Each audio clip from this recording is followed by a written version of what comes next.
At this time, shall we turn in our Bibles to the book of Jeremiah. About 60 years after Isaiah died, God called Jeremiah to what I feel must have been the hardest task any minister has ever been called upon to perform for the Lord. Jeremiah had to oversee the death of the nation. He had to watch it as it was in its final death throes, as it went into convulsions and died and was carried away captive to Babylon. His ministry was destined from the beginning for failure. That is, the people were not going to hearken, the people were not going to change. They had set their course and their destiny was determined. And yet, because God is so faithful, God continued His witness to them until they were carried away captive to Babylon. And He didn't really stop then. He had Daniel and Ezekiel there in Babylon continuing to witness to them even after their captivity. But Jeremiah's ministry wasn't to be successful as far as really bringing these people back to a spiritual relationship with God. They were on the way downhill. There was no recovery at this point. And he had to sadly watch these people as they disregarded his warnings and as they went on into captivity. So the book of Jeremiah begins with the words of Jeremiah, the son of Hilkiah, of the priests that were at Anathoth in the land of Benjamin. Now you will find that there is another priest, Hilkiah, who was the high priest. That is not the father of Jeremiah. Though Jeremiah was a priest, the fact that he was from Anathoth indicates that he was of the Kohathites. And the Kohathites had been removed. That particular branch of the Levites had been removed from the high priesthood. And so this Hilkiah, the father of Jeremiah, was not synonymous with the Hilkiah, the high priest. To whom the word of the Lord came in the days of Josiah, the son of Ammon, king of Judah, in the 13th year of his reign. Now Josiah was basically a good king. He was 8 years old when he began to reign. So naturally, being just a child, 8 years old, he was just a puppet for the beginning of his reign upon the throne. As other men had good influences upon Josiah, and he instituted spiritual reforms, beginning with the 5th year of his reign.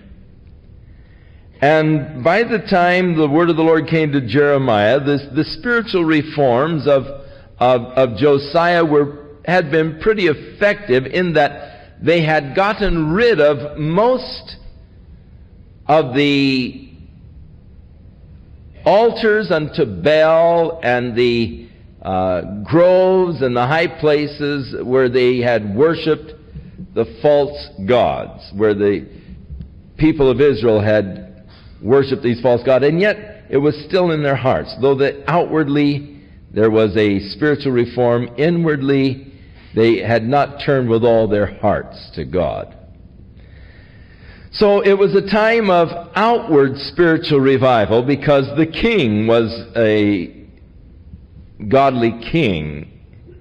But as soon as Josiah died, the nation lapsed right back into its idolatry, which indicates that it wasn't really a move towards God from their hearts, but only a surface thing in seeking to please the king. They went along with the spiritual reforms.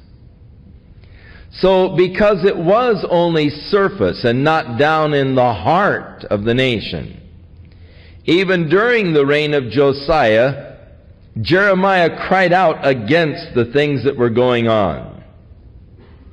During the reign of Josiah, they reinstituted the worship in the temple, but God said, go down to the temple and cry to the people as they go in. Trust not in lying vanity, saying, the temple of the Lord are these. For God said, I've forsaken them. And so, while Josiah was king, though, Jeremiah did not face really persecution. But once Josiah died, and Jehoiakim came onto the throne, then Jehoiakim began to persecute Jeremiah. There were several endeavors to kill him. He was placed in the dungeon, and the same was true through the reign of Zedekiah. Jeremiah spent most of the time in prison.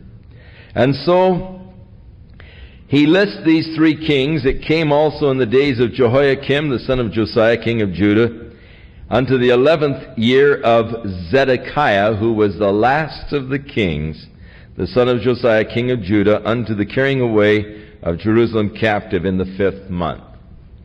Now, there were two other kings who reigned during this same period, but their reigns were both of them short-lived. Jehoahaz and Jehoiachin both had a 3-month reign during this same period that Jeremiah was prophesying, but because they reigned for such a short period, Jeremiah does not list them as the kings that were reigning, and it could be that the Lord didn't speak to Jeremiah during those particular periods that Jehoahaz and Jehoiachin were reigning. So the three major kings, actually Josiah reigned for 31 years. And then Jehoiakim reigned for 11 years, and Zedekiah reigned for 11 years until he was taken captive by Nebuchadnezzar. His eyes were put out, and he was carried away to captivity in Babylon. Now, Jeremiah continued to live there. Nebuchadnezzar gave Jeremiah the choice of staying there or coming to Babylon, because Jeremiah was actually accused of treason during a part of his prophesying, because he was telling the people, look, surrender to the Babylonians, they're going to take you. And so it's better to surrender than to be devastated. And so he was accused of treasonry and imprisoned as a result of it. They thought that he was in conspiracy with the Babylonians. But Nebuchadnezzar, in honoring Jeremiah because of his true prophecies, offered him to come and to have a place there in Babylon. But being the true patriot that he was, he chose to remain there in Jerusalem under the vassal reign of Gedaliah until he was put to death by those evil men, and then he was more or less kidnapped and taken to Egypt. He still wanted to stay, but the people were afraid that as a result of their rebellion against the vassal king that Nebuchadnezzar had set up, Gedaliah, that Nebuchadnezzar was going to come and really destroy them, and so they fled to Egypt, and they took Jeremiah with them. And at this point, there are legends and rumors and stories of what happened to Jeremiah. One very common of the rumors is that Jeremiah took the Ark of the Covenant and hid it. And there are some references in some of the books of the Apocrypha to the place where Jeremiah hid the Ark of the Covenant. Other stories are that he took one of the young princes and ferreted him off to Egypt. And then, according to some of the legends that are especially promulgated by the people who are called British Israelites, those who seek to identify the Anglo-Saxon races with the tribes of Israel, they say that Jeremiah spirited the prince to England, where he became the king, and that the present Queen of England and Prince Charles are direct descendants of the Davidic line. So God has kept His promise that, from the seed of David there would not lack being one on the throne. So that is the only place where there's still a monarchy and they are direct descendants. And they go into a long rigmarole of trying to prove their point of this ethnic relationship between the Anglo-Saxon races and the British and Scottish and Danish and so forth. They say Dane, you see, that's Dan, Dan-ish. And the word ish in Hebrew is man, so it's Dan's man. The tribe of Dan, the Danish are the tribe of Dan. The British, you see the ish on the end, proves that they are the lost tribes of Israel. They seem to ignore foolish, but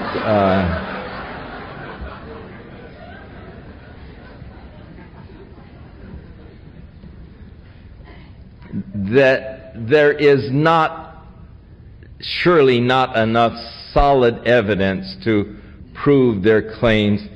It has to be stated that the claims are based much more upon fantasy and hopefulness than on actual reality from historical records. But those are just part of the stories that surround Jeremiah. It is thought that actually he was put to death finally there on one of the banks of the Nile, one of the tributaries to the Nile River. But the Bible is silent, so we must be. It's only guesswork after the Bible ceases its record. Verse 4, Then the word of the Lord came unto me, saying, Before I formed thee in the belly, I knew thee.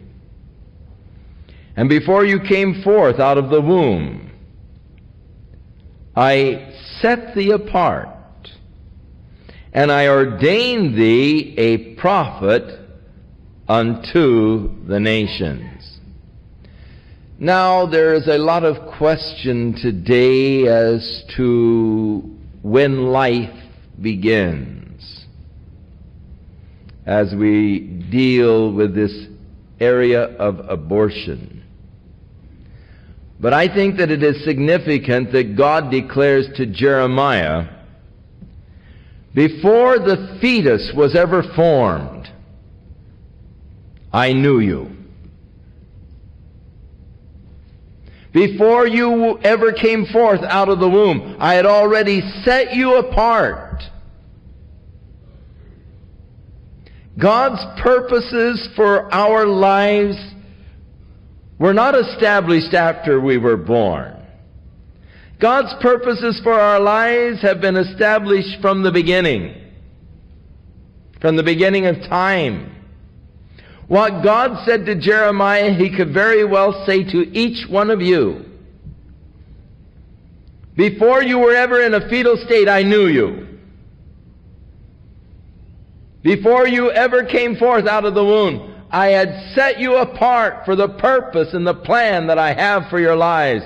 The thing is, for me to discover and to come into harmony with that plan that God has for me. That's the important thing for me.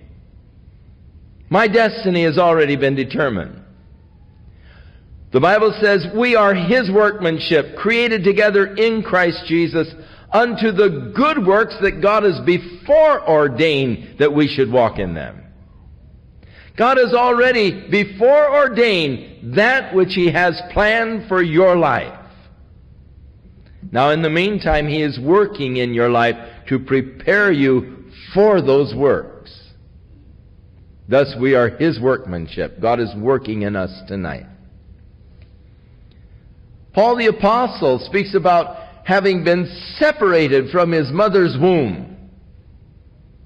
God's hand was on my life from the beginning. The recognition of that. And I'm certain that each of us can look back and we can see how God's hand has been upon our life from the beginning in the experiences and all that we've gone through as God is preparing us for His work. So, God speaks to Jeremiah and speaks about his prenatal state. Then said I, that is, Jeremiah responded to God, "Oh, Lord God, behold, I cannot speak, I am but a child." Now, as you figure the years that Jeremiah prophesied, and the fact that he was still alive after the captivity and went to Egypt and all, Jeremiah was probably somewhere between 17 and 25 years old when the call of God came to him.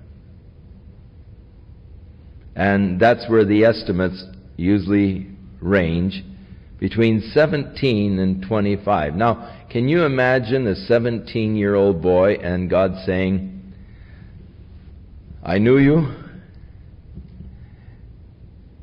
before you were ever in a fetal state, and I set you apart.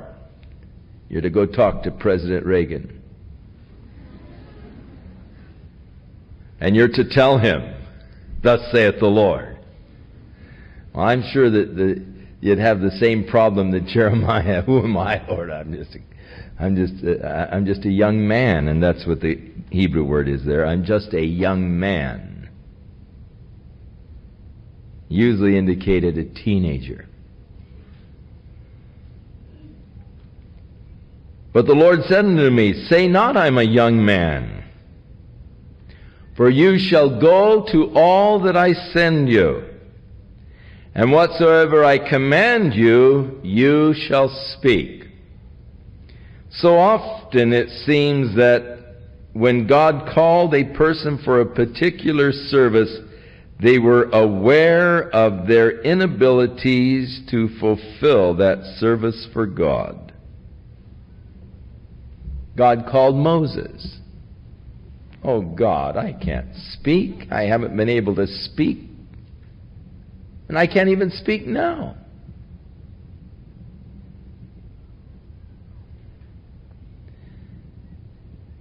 So many times people are trying to excuse themselves because of the recognition of their own inabilities.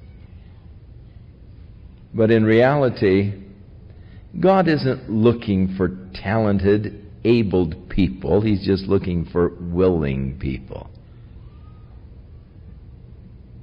That we would not go forth in our abilities, in our genius, but we would trust in the Lord and go forth in the power of the Spirit. So God said, don't say. Now don't say that. Don't say you can't do it. Don't say you're but a child. Gideon said, "Oh Lord, you can't mean me. My father is a nobody and I'm the least in my father's family.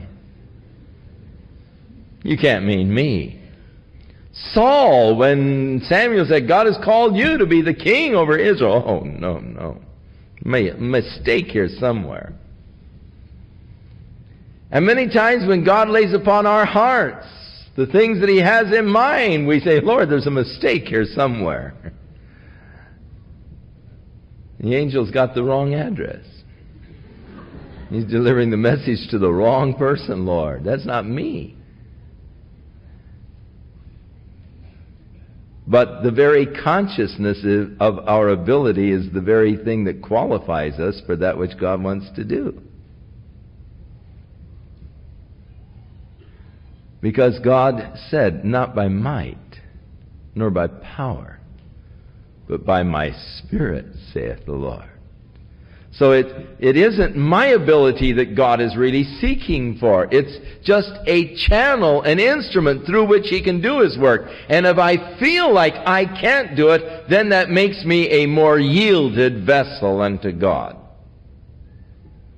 If I feel, all right, Lord, you bet, just been waiting for you, you know, I'll do it right away. Then it takes a while before God beats me down to nothing. So then He can go ahead and do what He's been wanting to do through me. In every service to which God calls us, there is that feeling of, I'm ill-equipped. Oh Lord, who am I? Now God said, don't be afraid of their faces. Here's a young fellow going out and saying these things that are going to get people mad, and they're going to start glaring at him and gritting their teeth and scowling and making all kinds of fierce faces at him because he's saying things they don't like. So God said, don't be afraid of their faces, for I am with thee to deliver thee, saith the Lord. So God's personal message of comfort to the prophet. Now don't be afraid the way they look at you, because I am with you to deliver you. Then the Lord put forth His hand, and He touched my mouth. And the Lord said unto me, behold, I have put my words in thy mouth. See, I have set thee this day over the nations. Now imagine God saying this to just a young fellow, 17, 18 years old. Today, now look, I've touched you and I've set you over the nations. Me? And over the kingdoms. And this was His ministry.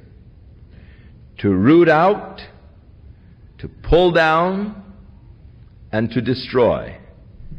Oh, what a ministry.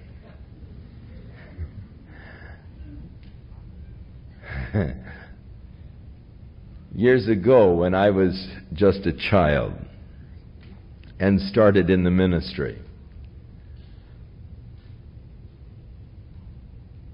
our second pastorate was in Tucson, Arizona.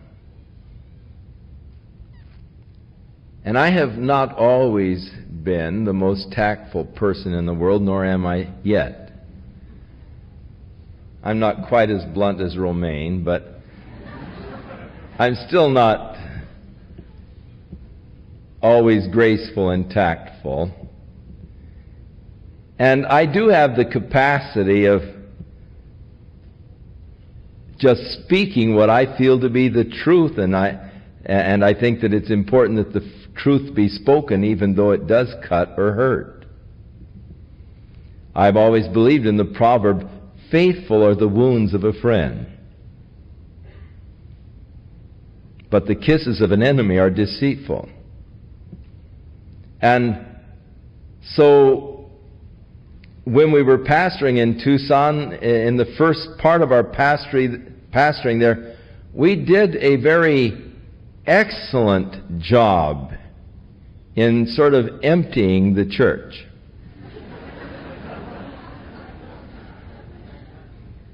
And I received my first, not the last, but my first anonymous letter.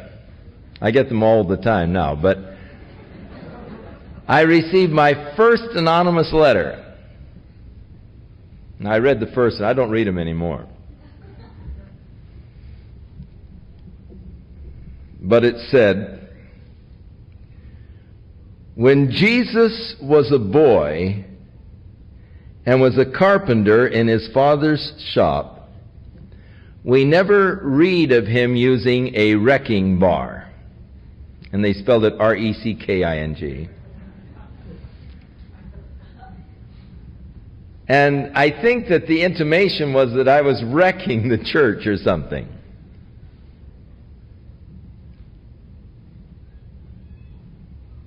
But it seems that God called me, as He did Jeremiah, to root out, to pull down, and to destroy.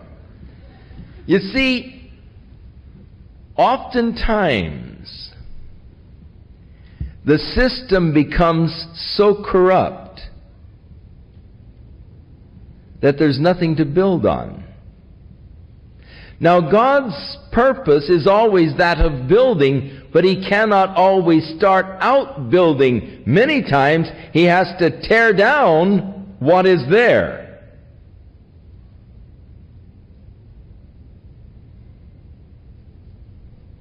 Now, in a lot of this redevelopment, downtown stuff, they have to go in with bulldozers and just level the buildings, tear them out and haul them away, and then they start the new building projects and the high-rises and so forth. Because the stuff is so old, it's so decrepit, it's so corrupt that you wouldn't dare try to build on it. The nation Israel had come to the place where it was beyond recovery. It was necessary now that God just pull down, root out, tear out what was left in order that He might start His new work of planting and of building. So, Jeremiah's ministry was first of all to root out, pull down, destroy, and to throw down, and then to build and to plant, as God starts then His new work. God never tears down in our lives except to the end that He might begin His true work of building up and planting that new work in us. So, you may be in that stage right now where God is still rooting out, and you say, "Oh Lord, you're bringing me to nothing." Yes, that's what He wants to do, in order that He might start His building and His planting in your life.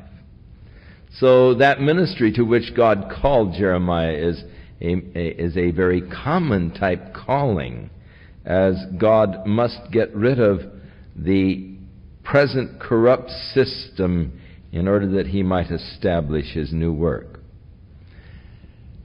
That is why I feel that very rarely do you ever see real revival come within the framework of a denomination. That God seems to always go outside and start a new work. He doesn't try to bring recovery to the old systems. He doesn't try to pour the new wine in the old skins. He doesn't sew the new piece of cloth on the old garment. But He usually goes outside and starts a whole new building process. Moreover, the word of the Lord came unto me, saying, "Jeremiah, what do you see?" And he said, "I see a rod of an awakening tree." Now, the almond tree in Hebrew is an awakening tree, because the almond tree is the first tree that awakes in the spring. In fact, the almond trees begin to blossom in January. They're the first trees to come out of the winter season there in the Holy Land. They start to blossom in January, and by March, they have their almonds and all on them. So, it's called an awakening tree because it's the first tree to awaken after the winter season. Then the Lord said unto me, "You've seen correctly. For I will watch over or awake over my word to perform it." What do you see? I see a awakening tree. That's right. You've seen good. Because I'm going to be awake over my word to perform it. I'm going to watch over my word to perform it. And the word of the Lord came unto me the second time, saying, "What do you see?" And I said, "I see a boiling pot, and the face of it is towards the north." Then the Lord said unto me, "Out of the north an evil shall break forth upon all the inhabitants of the land." Now, Babylon was actually east, but in order to attack, they had to come to the north and come down from the north, rather than coming across the desert area there. And so it is a reference to Babylon and the coming invasion.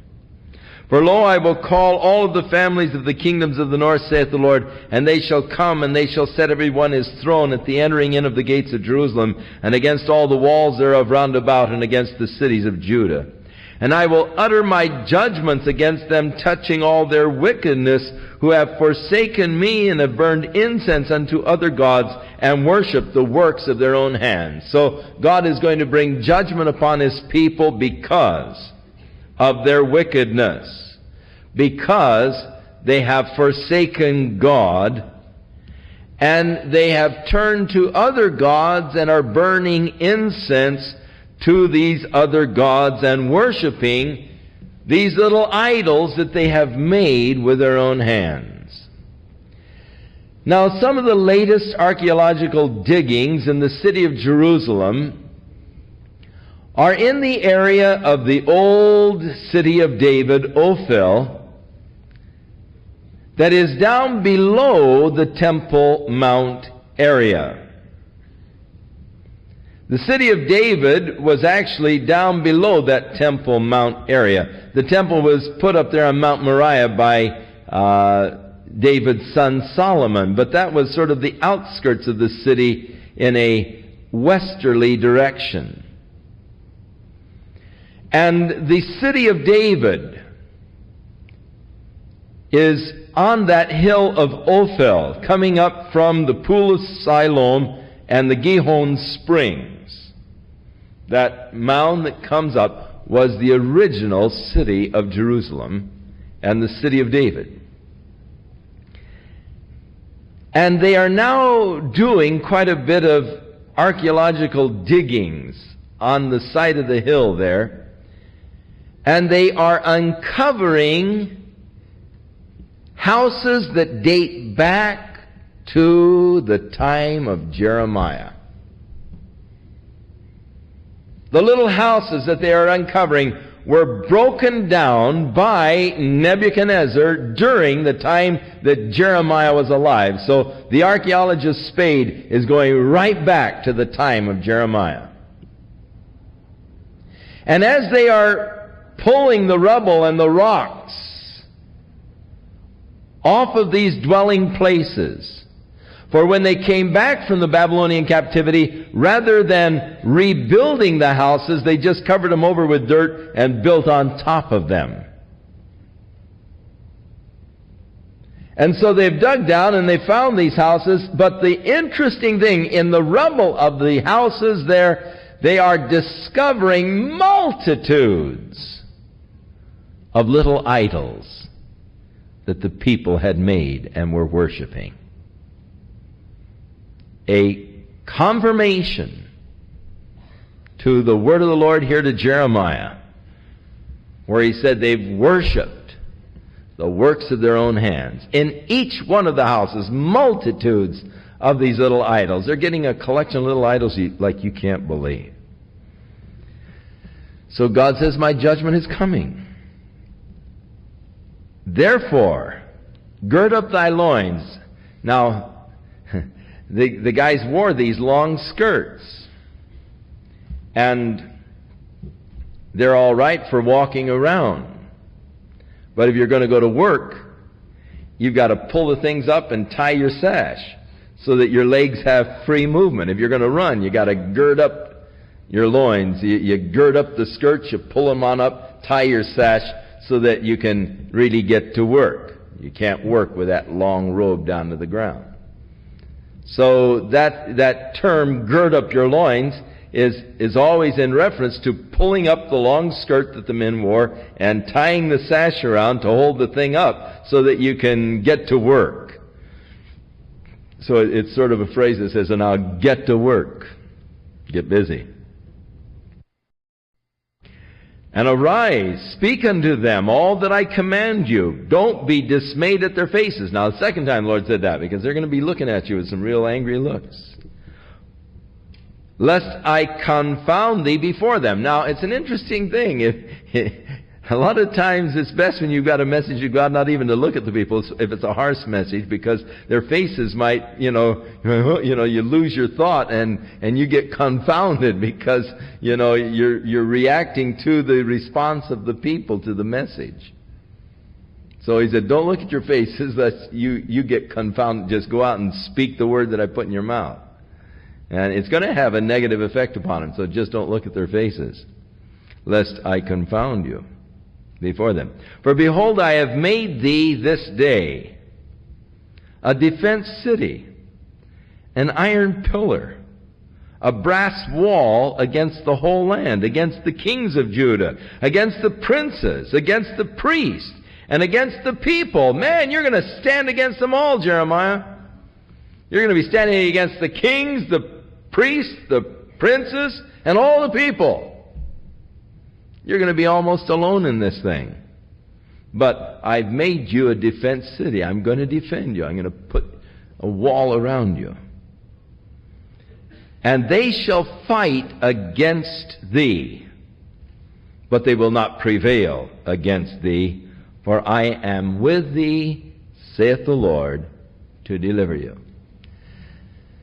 Now, here is his commission, here is his calling, and it is interesting to me that in his calling, God doesn't lay out a nice rosy picture.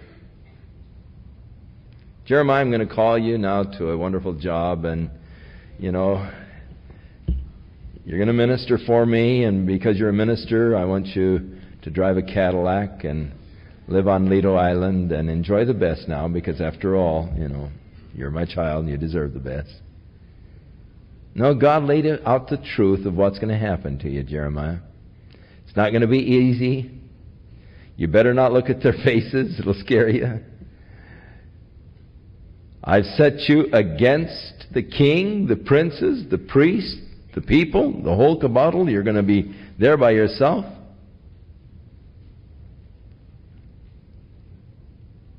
And they're going to turn against you. But don't worry, I'm going to be with you, and I'm going to deliver you.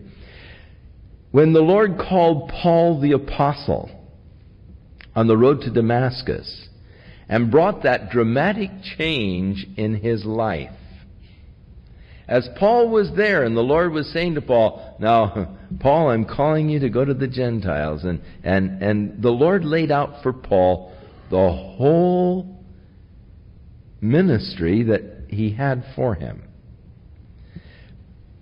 When Paul came to the city of Damascus, still blind, and of course, I'm certain in his mind, total mental confusion. Here he was on the road to Damascus, breathing out threats against this new sect of Christianity. Actually, the word is breathing out murders against them. He was so uptight against this sect that would dare to declare that Jesus was the Messiah and to go against the teaching of the Pharisees, and breathing out murders against them with papers to imprison those that called upon the name of the Lord there in Damascus. There on the road, a life-changing experience as he's lying on the ground and someone is saying to him, why are you kicking against the pricks? Who are you, Lord, that I might serve you? I'm Jesus whom you persecute. What would you have me to do, Lord? And the Lord told him what he had him to do. For when Paul was in Damascus and still going over these things in his mind, after 3 days, the Lord spoke to a man by the name of Ananias, and he said, Ananias, go over and lay your hands upon Paul, or Saul, that he might receive his sight. And he said, oh, Lord, you're kidding, aren't you? I'm on his hit list. I've heard about this guy. Oh, he's been just wreaking havoc in the church in Jerusalem. This guy's fierce. The Lord said, no. Don't worry, you go and do what I told you to do. For he is a chosen vessel unto me.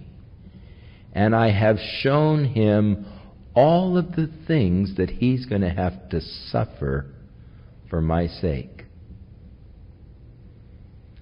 The Lord said, Paul, here's what I want you to do. I want you to go to the Gentiles, but it's not going to be easy. You're going to be stoned. They're going to drag you out of the city thinking you're dead. They're going to whip you. They're going to be beating you. But I want you to go for me. Paul said, all right, let's go for it. But I think that that's very commendable on Paul's part, that even having heard all the things he was going to suffer, he still made that commitment. Now, sometimes ministers like to lay out a rosy path for you. Just receive Jesus, and life is going to be so beautiful. You'll have no more problems, because it's just a nice bed of roses. And just get on the air mattress and float into heaven, you know. No way.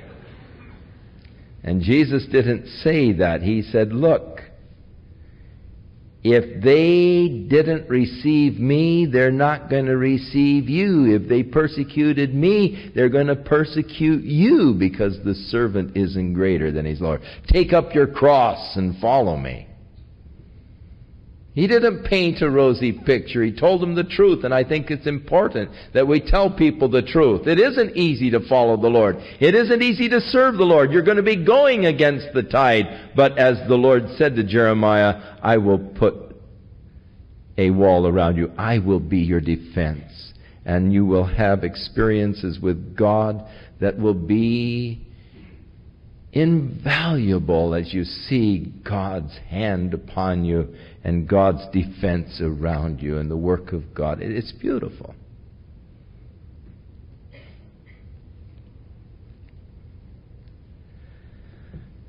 Moreover, the word of the Lord came unto me, saying, Go and cry in the ears of Jerusalem, saying, Thus saith the Lord. Now this is the first message that he has to deliver. As God is calling to his people, and it's really a very pathetic thing. It's filled with pathos. As God is calling the people, much as Jesus did in his message to the church of Ephesus. Oh, you've got your works, you've got your organizations, you've got your committees, you're functioning. But oh, I've got this against you. You've left your first love. Now remember from whence you have fallen. And God is actually calling the people to the very same thing, to remember the first love that they had for God. God said, I can remember that first love that you had. That excitement that you had in me. Where all you could think about all day long was me. You were singing the praises unto me. Your life was just filled with joy and ecstasy as you were walking with me. You were writing little notes to me. You were singing praises unto me. You were making up love songs to me. I remember those days, God said. The days of your first love. And God is recalling it to Jerusalem. Thus saith the Lord, I remember thee in the kindness of thy youth.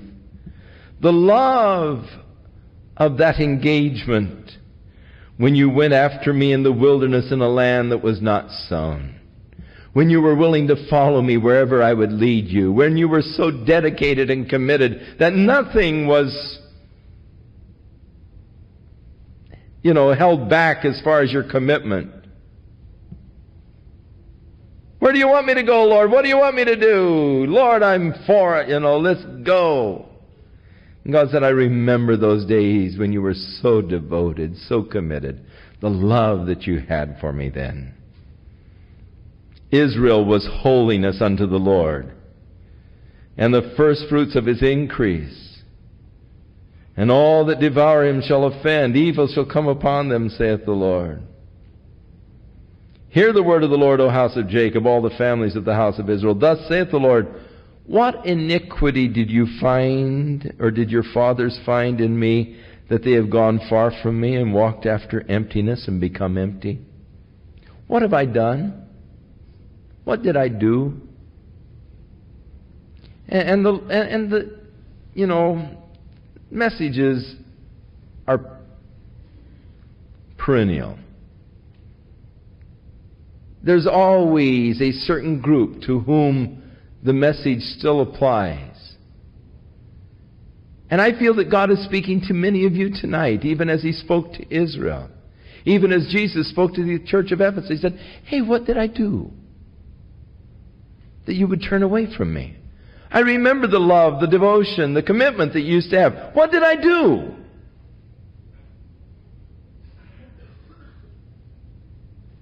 How did I offend you? Where did you get turned off?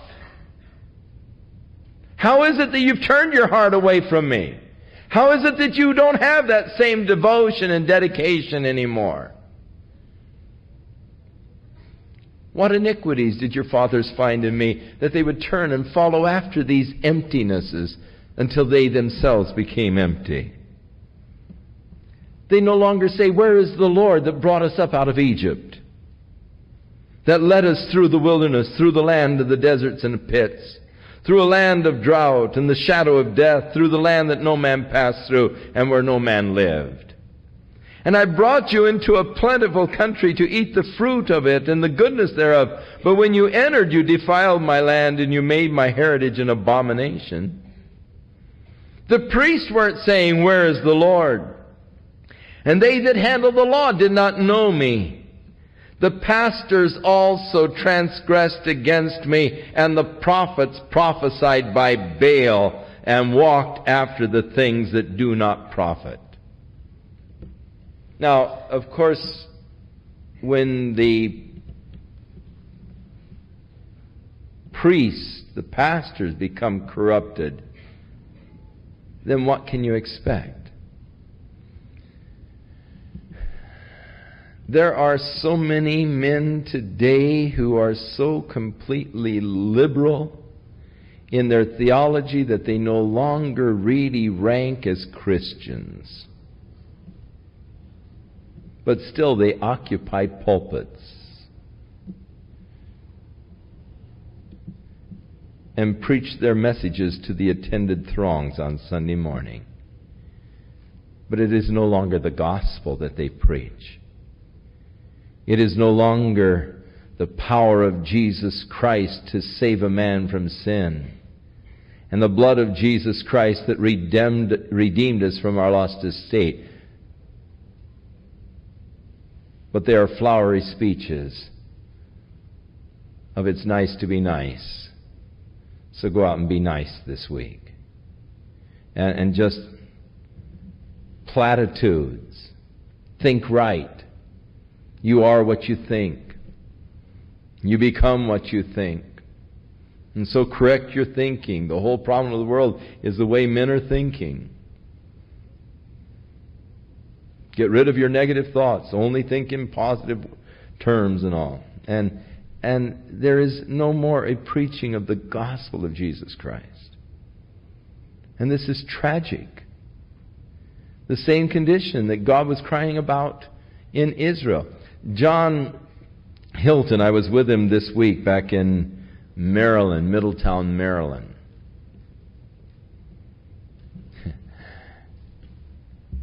And John met the pastor in Middletown of the United Church of Christ, Disciples of Christ. Now, you that know John can appreciate it. John was in his cutoffs, and he introduced himself as the new pastor of Calvary Chapel there in Middletown. And he thought, well, this fellow's the pastor of the United Church of Christ. So he said, well, it's great to meet you, and, I imagine you've been a pastor there for 35 years. He said, I imagine it's a real thrill to share Jesus Christ with people for 35 years. He said, I was just trying to make conversation. And this guy turned on him and said, young man, you don't know a thing about the gospel, talking about Jesus Christ. And just started berating, yelling at John, getting livid with him. And John said, I didn't know what I said, just tried to talk to the man about, the joy of the Lord and loving Jesus. Well, what can you expect from the people that are sitting under that man's ministry week after week? Of a real devotion to God, or a love for God, or a commitment of their lives to Him. It's all program. It's all a formal relationship with God. So God speaks out against them. The priest who handle the law, they don't even know me. The pastors have transgressed against me. The prophets are prophesying by Baal.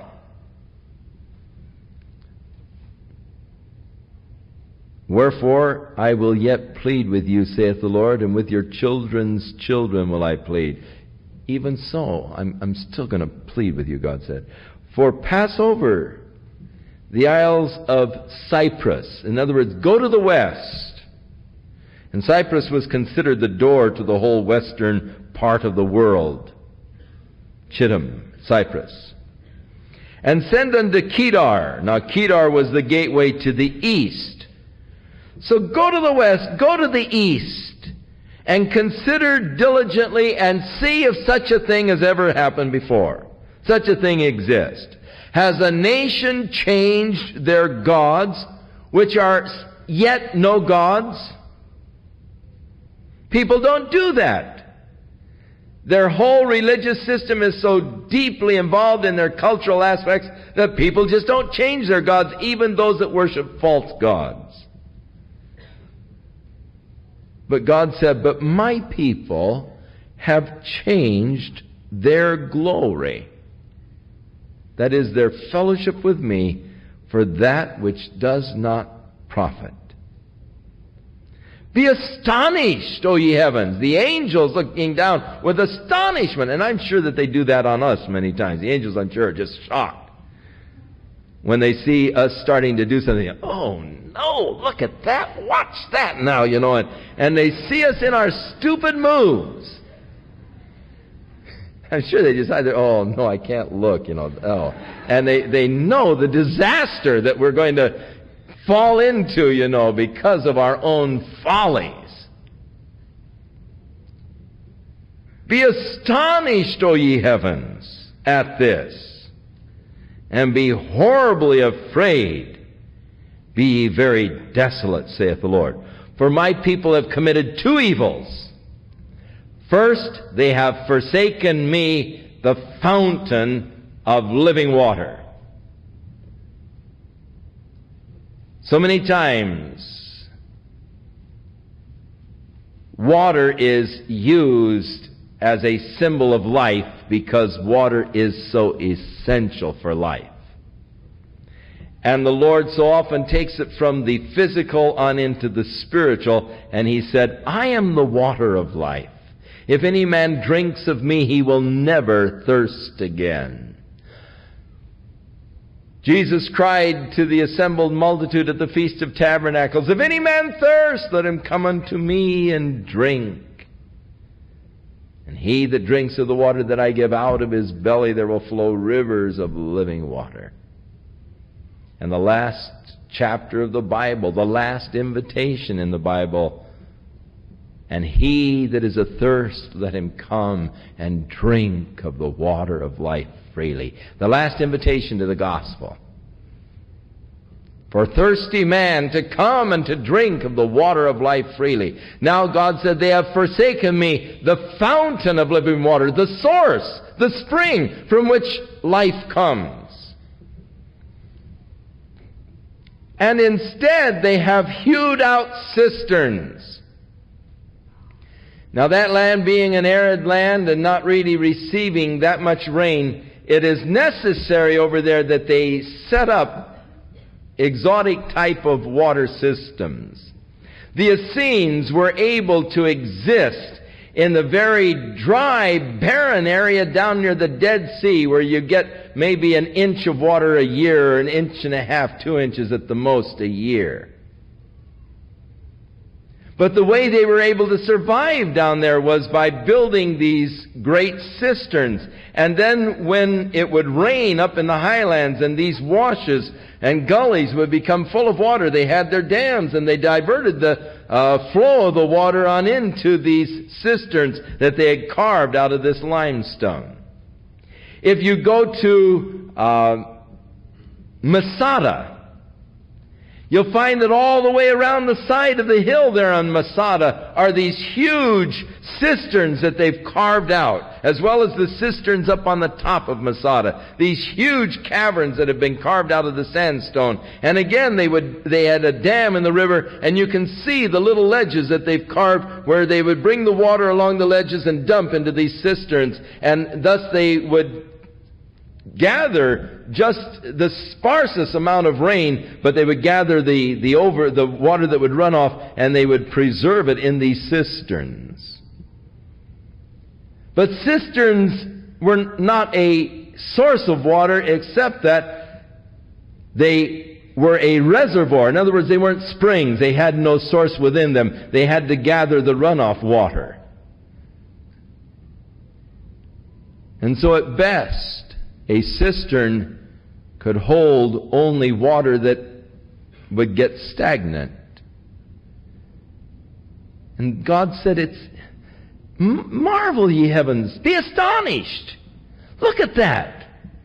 They have forsaken me, the spring, the fountain of living water, in order that they might hew out these cisterns. But then he said, they are broken cisterns. They can't hold water.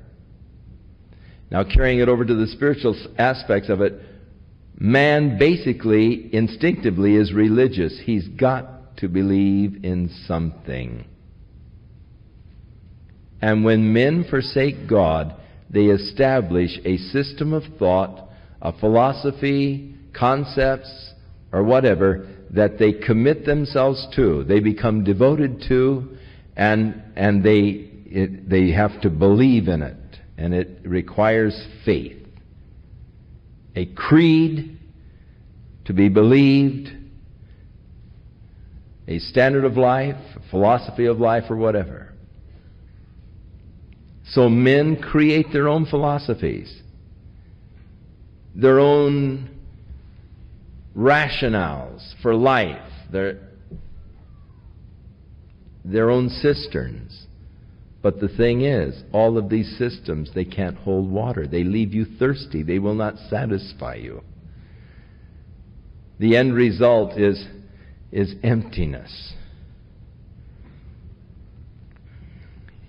Is Israel a servant? Is he a homeborn slave? Why is he spoiled? The young lions roared upon him and yelled, and they made his land waste. His cities are burned without inhabitant. Also the children of Noph and Tahaphanes, actually cities of Egypt, have broken the crown of thy head.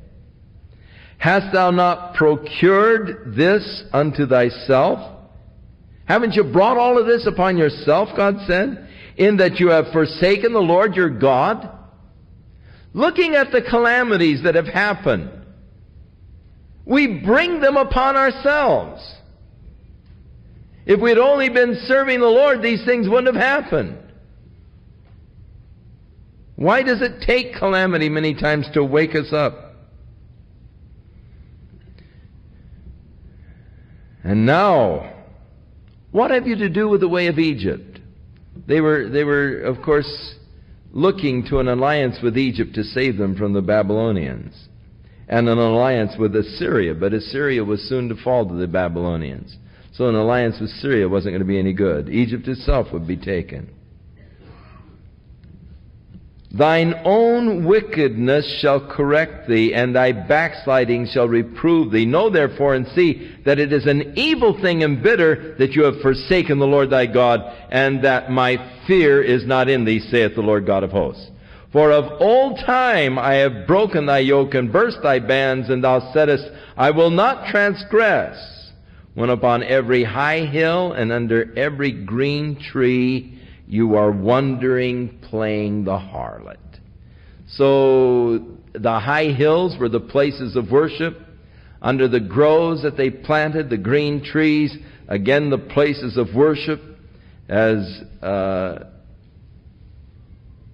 they had turned from God and were committing spiritual adultery, or playing the harlot in a spiritual sense. Yet, when I planted you a noble vine. It was good seed, Abraham. How then art thou turned into the degenerate plant of a strange vine unto me? Again, the figure, as Isaiah so graphically illustrates in the 5th chapter of the vine that became wild.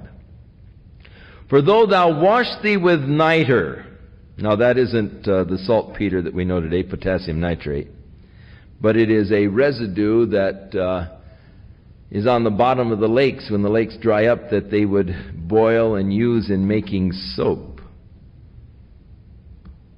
They use it for cleaning.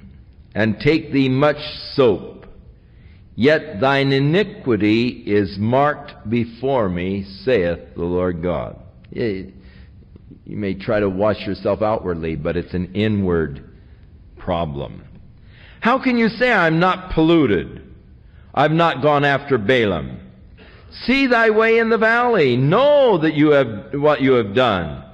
For you are as a swift camel traversing her ways. You're like a wild donkey that is used to the wilderness, that snuffs up the wind at her pleasure. Now, this figure of the wild donkey is that God uses is interesting. It's a wild donkey that is in heat, a female donkey in heat. And she's sniffing the wind, trying to find out where the male donkeys are, in order that she might go, and she doesn't care what the male donkey is. She just wants a male donkey. And God uses this as a figure here of Israel, who is just turned away from God and just will take anything, will worship anything. Is so susceptible to worship anything, like the wild donkey, snuffing the wind at her pleasure. And in her occasion, that is during the time of her season, who can take her away? All they that seek her will not weary themselves. In her heat they will find her. Withhold thy foot from being unshod. In other words, you're running after these things until you wear your feet out. And thy throat from thirst. But you have said, there is no hope. No, for I have loved strangers, and after them will I go. As a thief is ashamed when he is found, so is the house of Israel ashamed. They, their kings, their princes, and priests, and their prophets, saying to the stock, that is to a piece of wood that they've carved into an idol, you are my father. Or to the stone that they've carved out a little figure, you are the one that created me. You brought me forth. For they have turned their back unto me and not their face. But in the time of their trouble they will say, arise, O God, and save us. But where are your gods that you have made? Let them arise if they can save you in the time of trouble. For according to the number of thy cities are thy gods, O Judah. So each city had its own local pagan deity. And as many cities as they had gods. And the tragic thing was that God said, hey, look, you've turned away from me, you've turned to these other gods, but in trouble, you'll be calling. When your calamity comes, you'll be saying, arise, God, save us. He said, but don't bother calling. Go ahead and call unto these gods that you have been worshiping, you've been serving. It is a tragic thing when God turns a deaf ear to man. When God said to Jeremiah, Ephraim is given over to her idols, let her alone. Don't pray anymore for their good, for if you do, I'm not going to listen. That's a sad day. When God turns a deaf ear to man. And God said that day is coming. If you persist in following after strange flesh, strange gods, and the worship of these strange gods, there will come a day of trouble, and you will call upon God. But he said, I won't hear, I won't answer.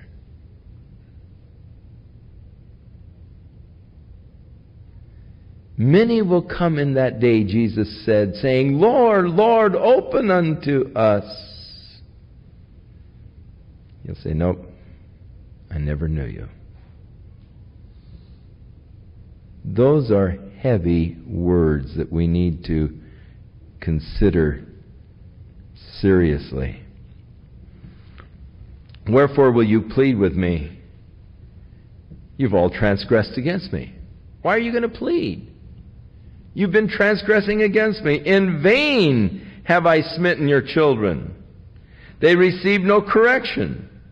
Your own sword hath devoured your prophets like a destroying lion. God said, I've dealt with you in vain. Your children are so stubborn and rebellious. And with your own sword you've killed my prophets that I sent to you. O generation, see ye the word of the Lord. Have I been a wilderness unto Israel, a land of darkness? Why do my people say, we are lords, we will come no more unto thee? Can a maid forget her ornaments, or a bride her gown?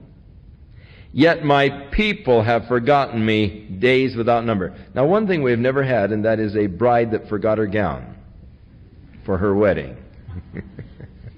You just don't forget some things. And yet God said, you've forgotten me. So many days that you can't number them.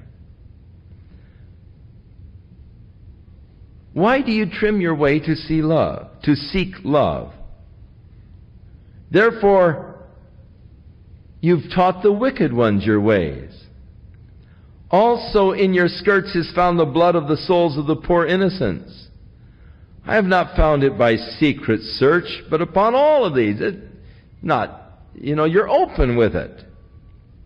Yet you say, because I am innocent, surely his anger shall turn from me. Behold, I will plead with thee, because you say, I have not sinned. You say, well, it's not wrong. It doesn't matter. God doesn't care. It's not really sin. And God speaks out against that. He said, why gaddest thou about so much to change thy way?